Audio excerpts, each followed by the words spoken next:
We're here today to talk about Cyber Overwatch and maybe the things that happen behind the scenes that you can't see on the drop-down menu, like you can see dark web monitoring, vulnerability analysis. So what happens behind the scenes that our clients may not see?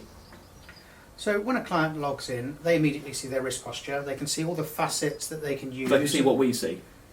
Well, they see elements of what we see, but behind the scenes, we have a lot of tools and actions that we undertake as human beings. You know, we use technology and we use logic and a little bit of AI and all these sorts of things to do stuff.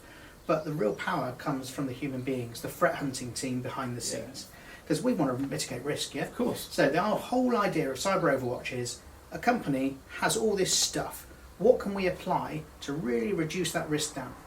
And when we identify something, say we're doing external IP exposure, we've got some ports open. Human beings can analyse that and say, right, client, we've got these ports open. Is there a reason? Do we need to accept that, or can we mitigate it by closing them? You know, if we find a vulnerability, we want to do the same. But also throughout best practice, you know, how can we apply best practice to reduce risk further? You know, putting in named locations, using a company VPN, whatever the organisation may need to really reduce this risk down, and human beings apply that.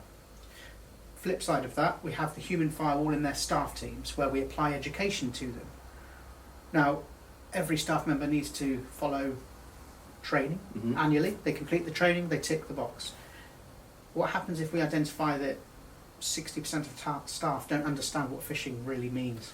You know, and then we can say, well, actually, client, you know, we need to do something about this because everyone's done the training, but it would appear 60% just don't get it. So let's try and do some awareness around that and explain it a bit better, because obviously something's not working.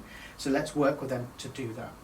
The idea being the human beings behind the portal that is Cyber Overwatch and all the functionality in there can really help mitigate risk and remove all those threats, really, and empower the organisation to just be better.